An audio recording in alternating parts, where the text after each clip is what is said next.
Look, we all love a good hack and slash, right? That visceral feeling of slicing through enemies, the satisfying clangs of steel, the pure, unadulterated action. So I've compiled a list of 15 hack and slash games that, trust me, you absolutely need to experience. We're talking about games that deliver on that core fantasy, games that offer incredible combat, and games that, well, are just plain fun. So, if you're looking for your next action-packed adventure, stick around because I've got you covered. Let's get into it.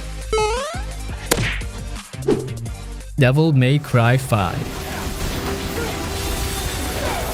So Devil May Cry 5 is just one of those games, man. You pick it up, play for like 5 minutes, and immediately go, yep, this is some peak action gaming right here. It's got that smooth, addictive combat that just feels better the more you play. Every hit, every dodge, every insane mid-air combo. There's this level of polish that makes you feel like an absolute god once you start getting the hang of it. And the best part is, no matter how crazy skilled you get, the game always pushes you to go even further. You land a sick combo, and instead of thinking, nice, I did it, you immediately start thinking about how you can make it look even cooler next time. That's the kind of game this is, and the variety is just insane. You don't just get one playstyle and stick with it. You've got 3 completely different characters, each with their own ridiculous movesets. Nero is the easiest to get into. He's got that grappling hook arm that lets him pull enemies in or launch himself straight at them, plus his sword revs up like a damn motorcycle to add extra damage to his swings. And then there's his devil breakers, which are basically these crazy robotic arms that give him new abilities depending on which one he's got equipped. You can shoot a massive energy beam, freeze time, ride a freaking rocket punch like a skateboard. It's just pure chaos in the best way possible. Then you've got V, who plays completely different from any other character in the series. Instead of fighting directly, he controls 3 summoned creatures: a panther that slashes enemies, a bird that shoots lightning, and a giant freaking demon that smashes everything in sight. And here's the wild part, you actually have to finish enemies off yourself after your summons weaken them. So you're just hanging back, commanding these beasts to do all the dirty work, then strolling up all cool and collected to land the finishing blow. Feels like playing on easy mode at first, but once the game starts throwing tougher enemies at you, you realize you actually have to manage all 3 creatures at once while dodging attacks, which makes it surprisingly intense. Pardon me. And then there's Dante. I don't even know where to start with this dude. He's got so many weapons and fighting styles that it almost feels illegal. One second you're slicing through demons with a sword, the next you're juggling them in the air with dual pistols, and then out of nowhere you pull out a goddamn motorcycle that splits in half and turns into 2 giant chainsaws. And that's not even mentioning his different combat styles that let you change how he moves and attacks mid-fight. Trickster gives him crazy mobility, Swordmaster unlocks even more ridiculous melee moves, Gunslinger turns his ranged weapons into something out of an anime, and Royal Guard lets you block and counter like some kind of god-tier parry master. The way you can mix and match all of this in real time just makes combat feel unreal. And I haven't even gotten into how good the presentation is. This game is straight up gorgeous. Capcom went all in with the RE engine, and it shows. The character models look insanely detailed, the environments are drenched in style, and every single attack, every single movement just oozes personality. The animations alone make combat satisfying. There's just something about the way Dante twirls his sword or Nero revs up his Red Queen that makes you want to keep playing just to see how smooth everything looks.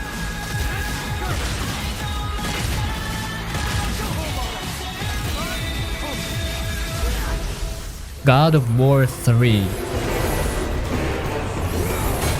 This game is straight up legendary. It's the kind of hack and slash that doesn't just go hard, it goes absolutely nuclear from the very first second. If you ever wanted to feel like an unstoppable force of destruction, this is the game. Kratos isn't just mad in this one, he's on a whole other level of pissed off. And it shows in every single brutal, over-the-top, holy shit, did that just happen moment. The game starts immediately throwing hands. No slow build-up, no filler, just straight up chaos. You're literally climbing Mount Olympus, riding on the back of freaking Gaia, going to war with the gods themselves. And the first boss fight? It's Poseidon. Not some random monster, not some mid-tier general. Poseidon, the god of the freaking sea. You beat the absolute hell out of him, tear him apart in one of the most insane quick-time events ever, and by the time that fight is over, you already know this game isn't here to mess around. And that's just the beginning. God of War 3 is all about escalation. Every fight, every boss, every set piece somehow manages to be even crazier than the last. You thought fighting Poseidon was wild? Wait until you're straight up snapping Hermes' legs, crushing Hercules with his own gauntlets, or literally tearing off Hades' soul with your bare hands. It's not just about killing these gods, it's about brutalizing them in a way that makes sure they're never coming back. And the gameplay is just buttery smooth. The Blades of Exile feel absolutely perfect to use, and combat has that fast, fluid, satisfying flow where you're constantly dodging, parrying, and chaining together attacks without even thinking about it. The game lets you switch weapons on the fly too, and for once, all of them feel good. The Claws of Hades have this sick soul-stealing effect, the Nemean Cestus hit like a damn freight train, and the Nemesis Whip is basically a lightning-infused chainsaw whip that shreds through enemies. Every weapon has its own brutal finishing moves, and the game makes sure you see every single one of them in all their gory, blood-soaked glory. And man, let's talk about the scale of this game because it's just ridiculous. This was back on the PS3, but somehow it still looks and feels massive even today. The camera pulls back to show these absurdly huge environments, and you always feel like you're in the middle of something huge. The Titans are some of the craziest set pieces ever, just these colossal moving levels that you're literally climbing and fighting on. The fact that you're actually battling gods and Titans at this level of scale makes the whole thing feel like a playable myth on steroids.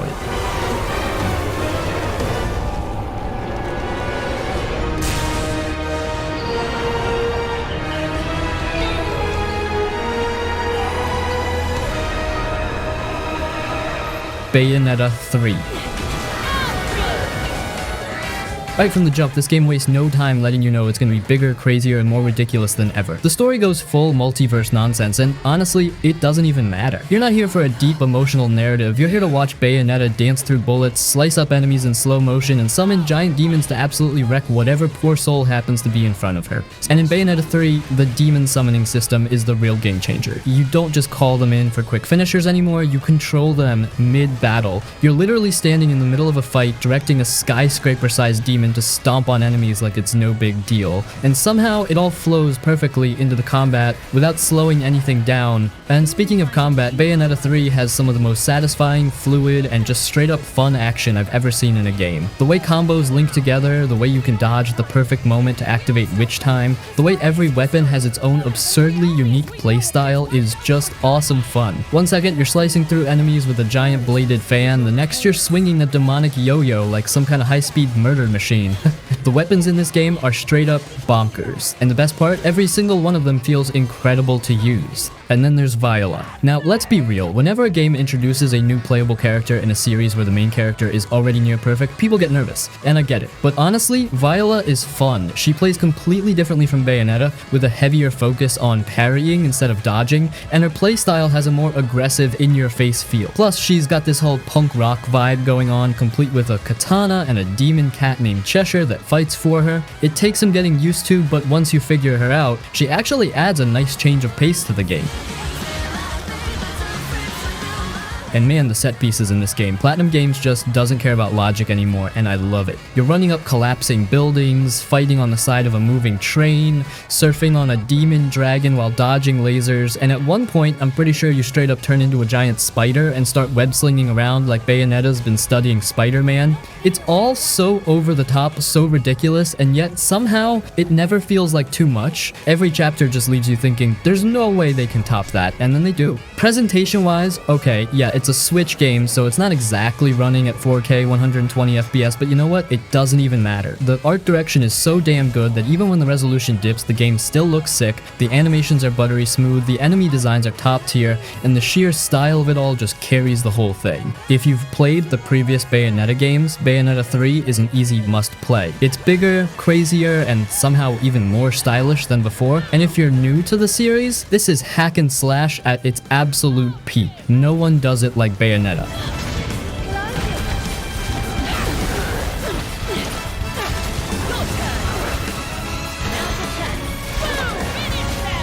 NieR Automata.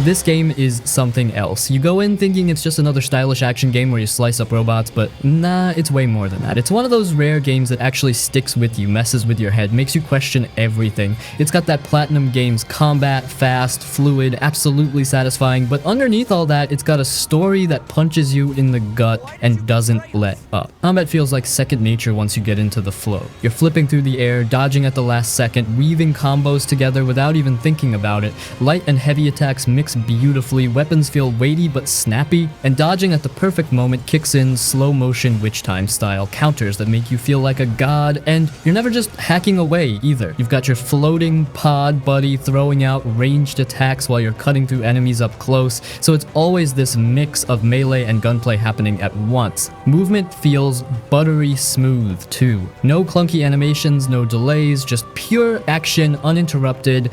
But forget the mechanics for a second, the story is insane. Starts off simple, you play as 2B, a cold, no-nonsense android soldier sent down to Earth to fight off machine enemies. You're partnered up with 9S, a more talkative, emotional type who handles hacking and recon. The whole mission? Wipe out the machines so humans can reclaim the planet. Straightforward enough. But the more you go on, the more cracks start showing. These machines, they're not just lifeless enemies. Some of them act different, some of them talk, some of them show fear, some of them even try to live in their own weird way, and that's when you realize things aren't as black and white as you thought. I'm the leader of this village. Those who reside here desire nothing more than to live a peaceful existence. And then the game just keeps going. You don't just finish it once and call it a day. First playthrough is just one perspective. You go again, see things from another angle, and suddenly stuff starts clicking into place. Then the third time, the whole damn game changes. New mechanics, new events, actual consequences. It stops being a retread and turns into something completely fresh. And by the time you reach the real ending, you're sitting there staring at the screen trying to process everything. This game isn't just telling the story, it's pulling you into it. It's not just asking deep philosophical questions about existence and free will, it's making you wrestle with those ideas through gameplay itself. There are choices, sacrifices, moments where you're forced to make tough calls, and it all feels personal. It's rare for a game to hit that hard, but NieR Automata does it effortlessly. Visually, yeah, it's not the most high-end game out there, but the art direction carries it hard. Environments feel desolate but meaningful, like every abandoned structure, every empty street has a story you'll never fully know. It's not the kind of game that overwhelms you with detail, but it nails atmosphere so well that it doesn't even matter.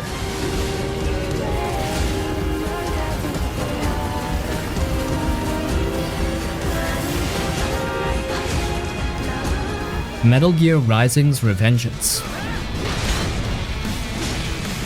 This game is pure, unfiltered chaos in the best way possible. Platinum Games took the Metal Gear name, threw out all the sneaky, tactical espionage stuff, and cranked the action up to 11. And man, what they created is one of the most insane, over-the-top, hype-inducing hack-and-slash games ever made. You play as Raiden, a cyborg ninja who can slice through basically anything, and I mean anything. The combat is all about precision, cutting. You can literally slow down time and manually carve enemies into pieces with this ridiculous free slicing mechanic. But the real magic comes from how fast and aggressive everything is. There's no block button, no hiding behind cover. Instead, it's all about parrying. Enemies come at you hard, and the only way to survive is to fight back harder. You read their attacks, time your parries right, and when you do, you don't just defend, you shut them down and counterattack like an absolute beast. And then there's Zandatsu. The best damn mechanic in the game. Land enough hits, and you can go into blade mode, slow time, and carve enemies open to rip out their glowing cyber spine, refilling your energy and keeping the slaughter going non-stop. It never gets old. Every single fight, every encounter is just pure adrenaline, like the game is daring you to go faster, hit harder, and play flashier. But what really sells this game is the boss fights. Every single one of them is just next level. You've got cyborg freaks like Jetstream Sam, Monsoon, Sundowner, each one with their own crazy fighting styles and abilities, and every encounter feels like it was made to push you to your limits. And then there's Senator Armstrong, one of the most legendary final bosses of all time. No spoilers, but let's just say it's one of those fights that sticks with you forever.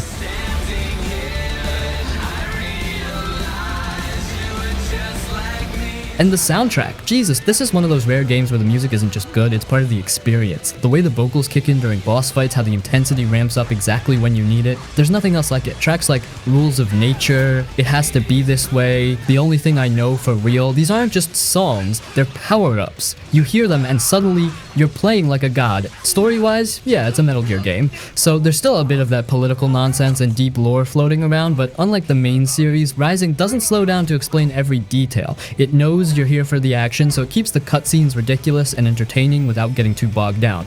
Raiden himself goes through some crazy character development too, shifting from the controlled, disciplined warrior to someone who just embraces the chaos. Graphically, yeah, it's an older game, but it still holds up. The animations are silky smooth, the effects make every sword swing feel powerful, and the environments, while not the most detailed, do their job well enough to never distract from the real star of the show, the combat. Bottom line, Metal Gear Rising: Revengeance is a must-play for anyone who loves action games. It's short, it's insane, and every second of it is pure concentrated hype. No filler, no downtime, just you, a sword, and the absolute need to cut through everything in your way. If you haven't played this yet, fix that.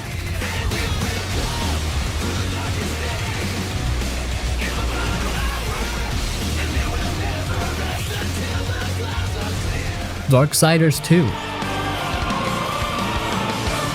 This one's a mix of everything. You've got fast, fluid hack-and-slash combat, but it's also got RPG elements, open-world exploration, Zelda-style dungeons, loot systems, and even some Prince of Persia-style platforming. It's like someone took a bunch of different genres, smashed them together, and somehow made it all work. You play as Death, the most badass of the Four Horsemen, and right from the start, you can tell he's nothing like War from the first game. He's faster, more agile, dual-wielding sickles like an absolute maniac. Combat is all about movement. You're constantly dodging, flipping, chaining attacks together, and just flowing through enemies like a damn ghost. There's no slow, weighty swings here. It's all speed and style, and the weapon system is absolute freaking good. You've got your fast dual sides for main attacks, but then you can equip all kinds of secondary weapons, giant hammers, axes, claws, gauntlets, each one changing your combat style completely. Some are slow but hit like a truck, others let you zip around like a ninja. And then there's the loot. Randomized weapons, armor pieces, special effects like lifesteal or extra crit damage. It's got just enough RPG depth to keep you hunting for better gear without drowning you in stats.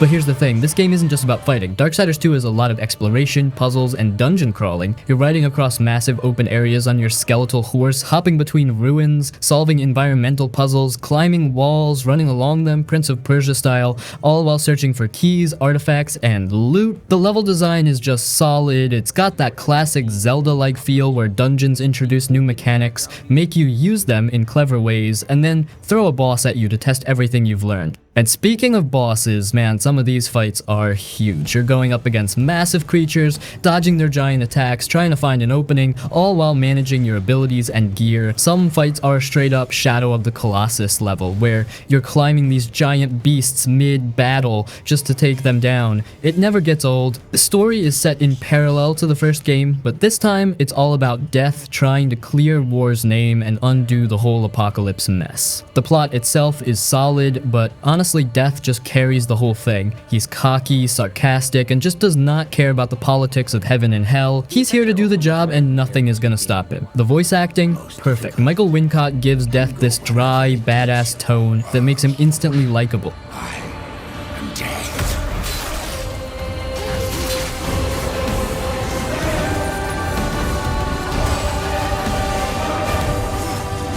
Astral Chain. This game is straight up one of the most unique hack-and-slash experiences out there, and it's 100% because of how the combat works. Platinum Games once again took their signature fast-paced action style and flipped it on its head by making you control two characters at once, and somehow they made it work in a way that feels incredibly smooth once you get the hang of it. You play as a futuristic cop in a cyberpunkish world that's being invaded by these interdimensional creatures called chimeras, and instead of just slicing through them solo like in most action games, you actually control one of these beasts, your Legion, while fighting alongside it in real time. It's almost like a mix of traditional hack-and-slash combat and puppet mechanics, where you're not just slashing and dodging, but also commanding your Legion to attack, restrain enemies, or pull off crazy combo setups. At first, it feels overwhelming. You're moving, dodging, and attacking while also directing your Legion separately, but once it clicks, oh man, it feels amazing. You can have your Legion wrap around an enemy with the Astral Chain to tie them up, launch them into the air, and then both of you just start wrecking them at the same time. The synergy between you and your Legion is where the game truly shines. You're not just fighting, you're coordinating a full-on beatdown. And the game doesn't just give you one legion, there are 5 different types, each with their own abilities. You've got the Sword Legion for precise strikes, the Arrow Legion for ranged attacks, the Arm Legion for heavy hits, the Beast Legion for crazy speed and mobility, and the Axe Legion for defense and power. And swapping between them mid-fight feels so good. It's like Devil May Cry weapon switching, but instead of just different weapons, you're controlling completely different fighting styles on the fly. But here's the thing, Astral Chain isn't just combat, it's also part detective game. Since you're a cop, a big chunk of the game involves investigating crime scenes, talking to NPCs, gathering evidence, and even doing some side missions that aren't all about combat. And while, yeah, they're not as flashy as the fights, they actually help break up the pacing so the action never feels too overwhelming. Visually, this game is a beast for the Switch. It's got this beautiful cyberpunk meets anime art style with a mix of neon lights, high-tech cityscapes, and some crazy, surreal astral environments. And the soundtrack, pure hype. The mix of electronic beats and orchestral tracks just hits, especially during big fights. Story-wise, it's got that classic Platinum Games over-the-top anime vibe. You've got conspiracies, secret organizations, a brother-sister protagonist setup where you choose which one you want to play as, and plenty of big dramatic cutscenes. It's not the deepest story out there, but it keeps things interesting enough to keep pushing forward.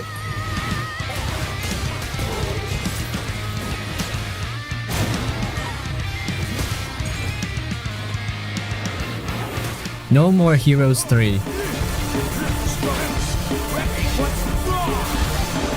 No More Heroes 3 is loud, messy, and weird in the best way. It doesn't care about looking polished or being balanced, it just throws you into absolute chaos and expects you to roll with it. Travis Touchdown is back, and this time, he's not just fighting assassins, he's fighting aliens. The story is simple, but insane. Some alien warlord named Fu shows up on Earth with his gang of intergalactic killers. They want to take over the planet, and Travis isn't having it. So he does what he always does. He pulls out his beam katana and starts chopping them up. That's all the setup you get. The game throws you straight into the action, and from there it only gets crazier. Every boss is unique, and the fights feel like they were pulled from 10 different genres. One minute you're in a standard sword fight, the next you're in a mecha battle or a retro RPG. The game never lets you settle into a routine, and that's what makes it fun.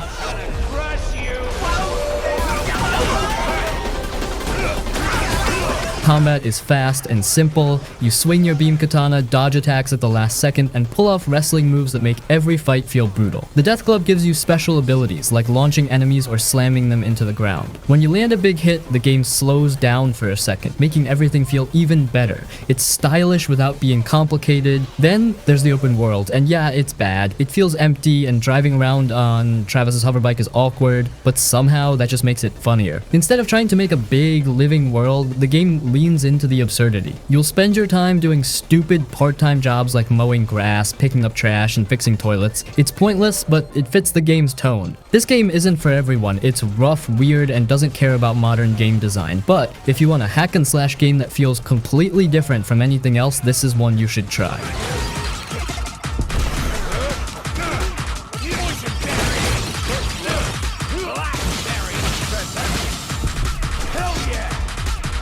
Onimusha Warlords. Onimusha Warlords is an old-school action game that still holds up today. It's like Resident Evil with samurai, and that mix just works. You get tank controls, fixed camera angles, and puzzles, but instead of zombies, you're slicing up demons with a katana. The story is simple, but cool. You play as Samanosuke, a samurai trying to rescue a kidnapped princess, but instead of fighting bandits or rival clans, he ends up taking on a bunch of demons working for a warlord who made a deal with them. It's got that classic 90s Capcom vibe, with serious on the surface, but kind of cheesy in a fun way. Combat is straightforward but satisfying. You slash enemies, block attacks, and time counter strikes for instant kills. You also get elemental weapons, one with fire, one with lightning, and one with wind, and they all have special moves that wreck enemies. It's not as fast as modern hack and slash games, but it feels precise. The game makes you pay attention instead of just mashing buttons. You also absorb enemy souls with a gauntlet. Red souls let you upgrade weapons, yellow ones heal you, and blue ones restore magic. It adds a little strategy since you need to decide when to grab them instead of attacking. The game isn't long. You can beat it in around 5 hours, but it's packed with cool moments like boss fights against giant demons and puzzles that make you stop and think for a bit. There's even a second playable character, Kaede, who has her own sections. She doesn't have magic weapons like Samanosuke, but she's faster and has throwing knives. Visually, the pre-rendered backgrounds still still look decent, even if the character models are a little dated. The remaster cleaned things up, but it's still very much a PS2 era game. The music is great though, with that mix of traditional Japanese instruments and dramatic orchestral tracks. If you like classic action games, this one is worth playing. It's short, fun, and still feels unique. It may not be as deep as later hack and slash games, but it's got that Capcom charm that makes it hard to put down.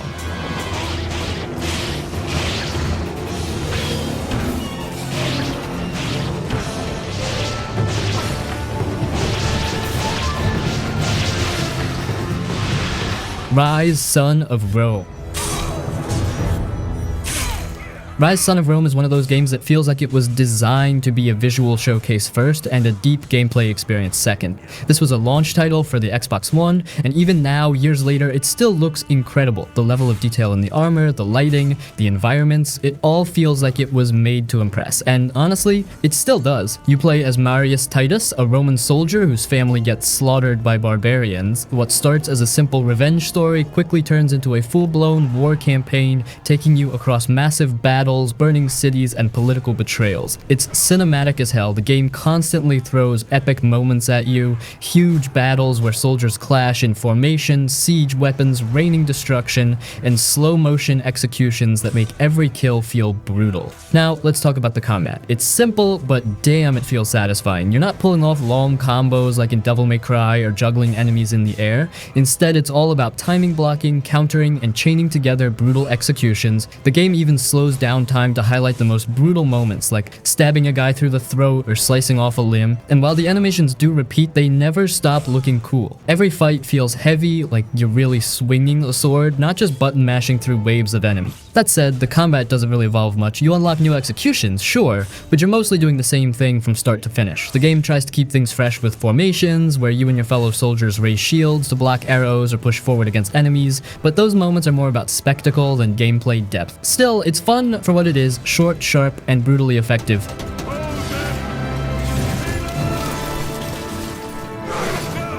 What really makes Ryse stand out is the presentation. It's hands down one of the best looking games of its time, and even now it holds up ridiculously well. The environments are stunning, Roman streets full of detail, massive colosseums, burning forests, and massive battles happening in the background. The cinematics are just as polished, making everything feel larger than life. The way characters move, the expressions on their faces, it all adds to the experience, making it feel more like an interactive movie than a traditional game. The story itself was, it's pretty straightforward. There's betrayal, there's war, and there's a lot of yelling about honor, Rome, and revenge. Marius is your typical stoic warrior, doing whatever it takes to protect the empire, and while the plot doesn't break any new ground, it keeps you engaged just enough to push forward. It's got that classic historical drama vibe, full of conspiracies and larger-than-life figures, even if it plays fast and loose with actual history. The biggest downside thought was that it's damn short. You can finish the whole thing in about 6 or 7 hours, and since the combat doesn't have a ton of variety, it doesn't leave much reason to replay it. But honestly, for what it is, Ryse Son of Rome is a blast while it lasts. It's one of those games that might not be deep, but it knows exactly what it wants to be. A cinematic, over-the-top action game with jaw-dropping visuals and satisfyingly brutal combat. If you like historical settings, hack and slash combat, and games that just look damn good, this one's worth checking out. It might not be a masterpiece, but it's a fun, bloody ride through ancient Rome.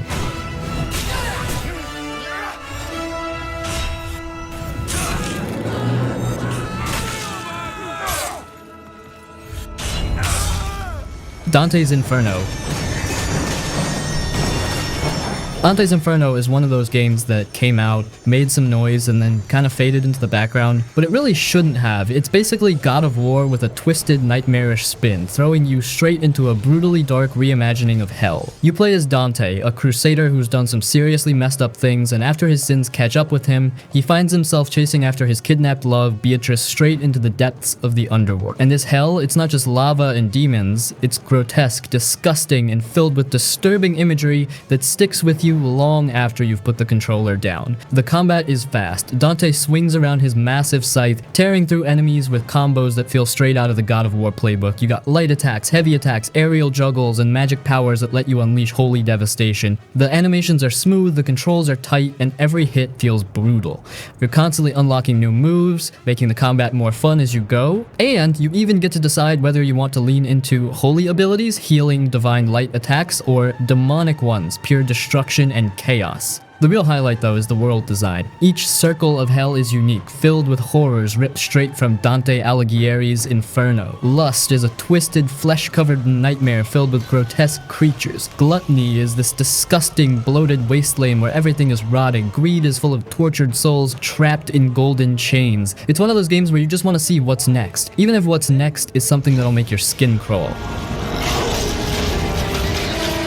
The enemy design is just as wild. You've got damned souls twisted into monstrous forms, grotesque demons, and bosses that are straight up disturbing. One of the most infamous ones is Cleopatra, a giant grotesque version of the Egyptian queen who summons damned infants that crawl out of her. Well, let's just say it's something you don't forget. The game isn't afraid to push boundaries, and while some of it feels over the top, it definitely gives the game a unique identity. The story itself is simple but effective. Dante starts off as this arrogant warrior, but as he descends deeper into hell, he's forced to confront every terrible thing he's done. The game constantly throws flashbacks at you, revealing just how broken and corrupted he really is. And then there's Lucifer, lurking in the background, playing the long game, manipulating Dante at every turn. The voice acting is solid, the cinematics are well done, and while the writing isn't exactly deep, it does the job.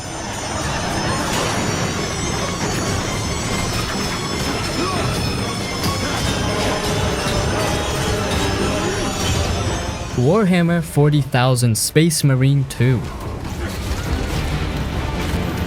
Warhammer 40,000 Space Marine 2 is a straight up power fantasy. You don't just play as a soldier, you're a goddamn walking war machine, smashing through waves of Tyranids like they're made of paper. This game doesn't do cover-based shooting or slow, methodical combat. It's all about charging headfirst into the chaos, ripping apart enemies with a chainsword, and unloading bolter rounds that hit like mini explosions. If you played the first Space Marine, you already know the deal. Captain Titus is back, this time demoted to Lieutenant because the Imperium doesn't exactly hand out promotions for being too badass. But that doesn't matter. What matters is that you're in the middle of a galactic war and it's up to you to carve a bloody path through the swarms of Tyranids threatening humanity. Combat feels heavy, every hit lands with a crunch, every shot booms like it's tearing enemies apart. You're never just chipping away at health bars, you're obliterating enemies, turning them into chunks of meat. And the best part is that no cover system. You heal by getting in there and wrecking enemies. It forces you to play aggressively to keep the momentum going,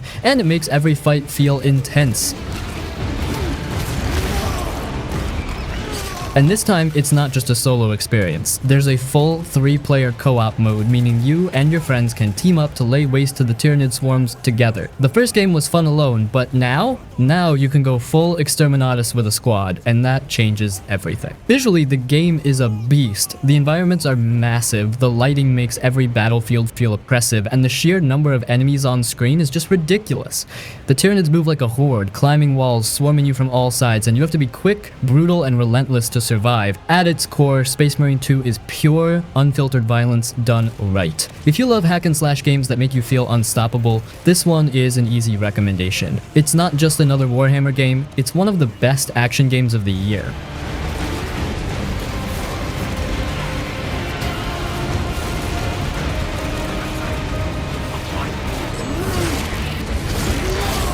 Lollipop Chainsaw.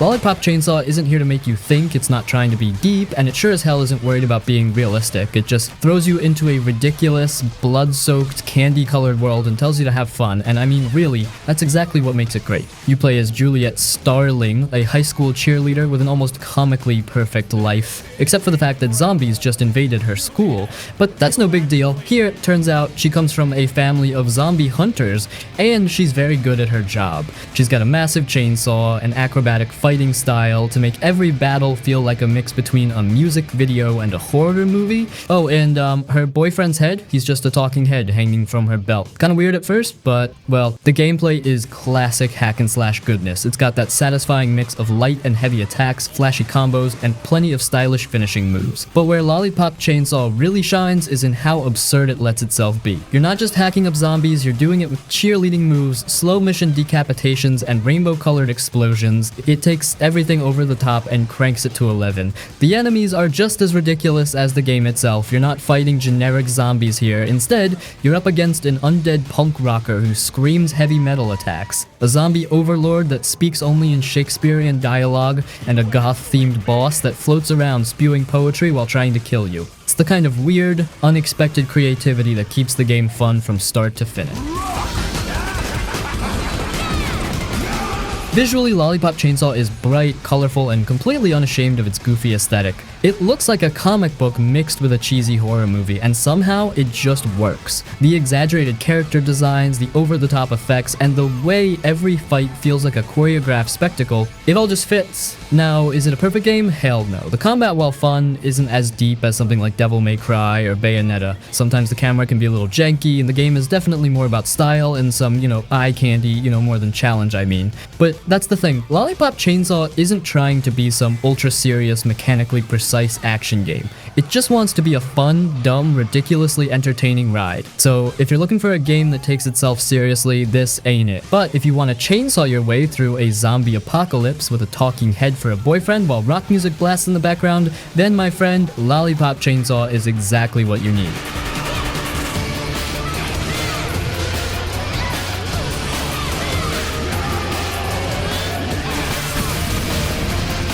Castlevania Lords of Shadow.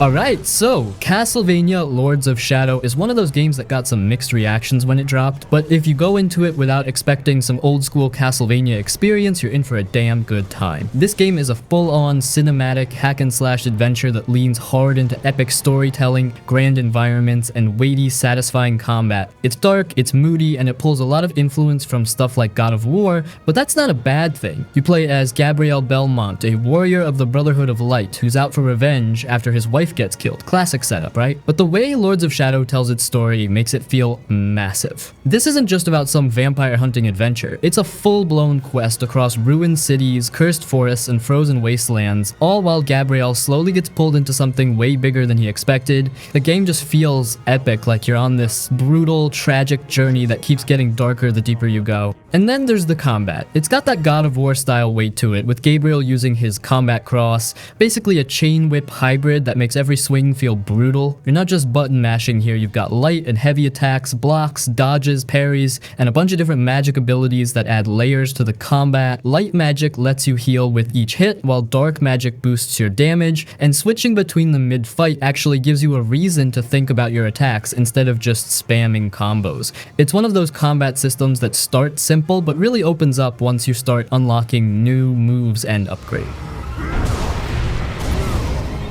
And the boss fight's insane. You're not just taking on standard enemies. Lords of Shadow goes all in with giant creatures, twisted monsters, and full-on Shadow of the Colossus style fights where you have to climb up massive titans just to take them down. It makes every major encounter feel huge, like you're actually fighting something way beyond your power level, and that adds so much to the game's atmosphere. Speaking of atmosphere, this game is gorgeous. Even today, the environments hold up. Every level looks like a dark fantasy painting come to life, with gothic castles, misty graveyards, and eerie forests that make you feel like you're stepping through a dark fairy tale. And the soundtrack, absolutely haunting. It's got this sweeping orchestral score that makes even the quietest moments feel grand and cinematic.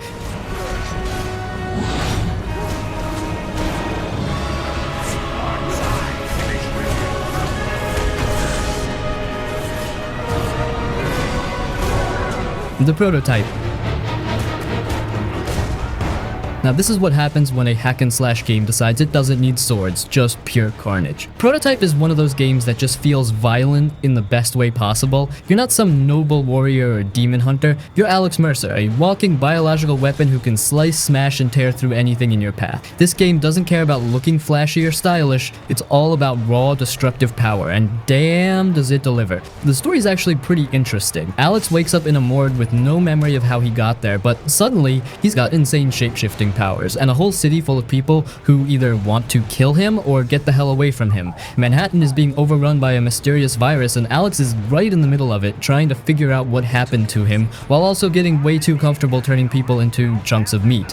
The way the game lets you absorb people's memories by literally consuming them is such a cool way to drip feed the story, but let's be real, the main reason you play Prototype is for the combat. You don't just fight people, you obliterate them. Alex can shapeshift his body into a bunch of different weapons, massive claws that rip enemies apart, a giant blade arm that can cut tanks in half, brutal hammer fists that send shockwaves through the streets, and a whip-like tendril that lets you snatch helicopters out of the sky. Every attack feels like it has real weight to it, and the way enemies get ragdolled across the city just never gets old. And the movement is absolutely ridiculous in a so fun way. You're not just running down the street, you're sprinting up the sides of skyscrapers, leaping over entire city blocks, gliding through the air, and slamming down onto enemies from insane heights. It makes every mission fun, because even when you're just going from point A to point B, you're launching yourself across the city like some unstoppable force of destruction. The enemy variety is solid too. You've got military forces constantly trying to take you down with tanks and helicopters, plus these grotesque infected monsters that turn New York into a war zone. The game keeps things hectic, and since you can steal vehicles, hijack weapons, and absorb enemies to disguise yourself, there are so many ways to approach combat. Visually, yeah, it's a bit rough around the edges, but the sheer chaos on screen makes up for it. The city gets wrecked as the infection spreads, and by the end, Manhattan looks like a battlefield straight out of a horror movie. And while the game doesn't have a deep emotional story, Alex Mercer himself is just cool. He's not some heroic figure, he's an anti-hero with no problems slaughtering everything in his way, and that ruthless attitude makes him stand out from other action game protagonists. You know, if there's one complaint, it's that the side missions can get repetitive. A lot of them boil down to go here, kill everything, but honestly, that's Prototype in a nutshell. It's not about complex mechanics or deep storytelling, it's about being an absolute monster, wrecking an entire city, and feeling unstoppable while doing it. If you want a hack and slash game that ditches swords and elegance for pure destruction, Prototype is exactly what you're looking for.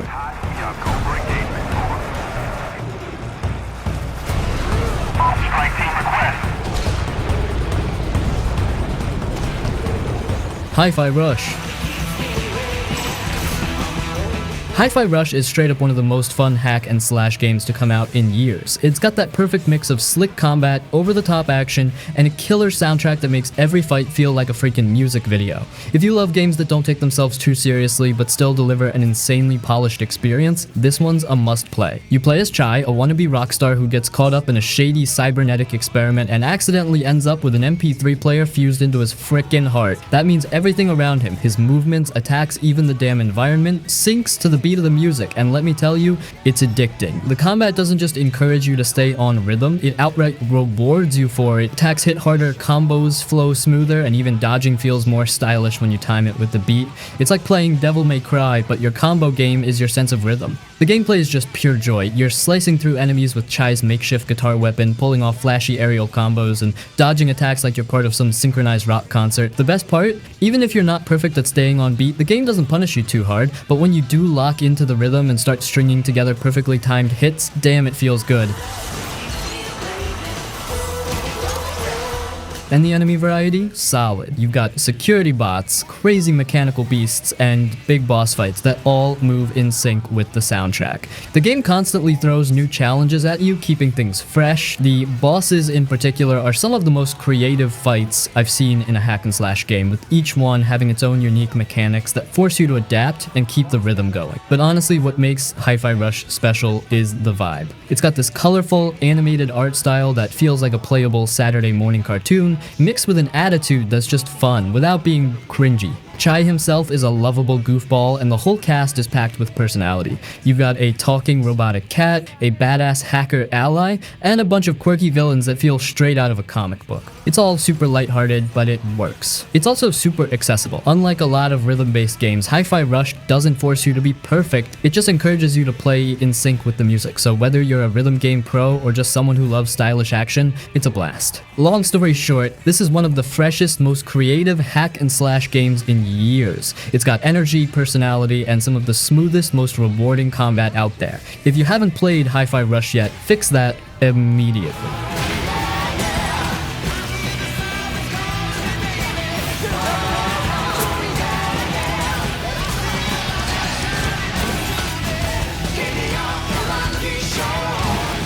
Final Fantasy 16.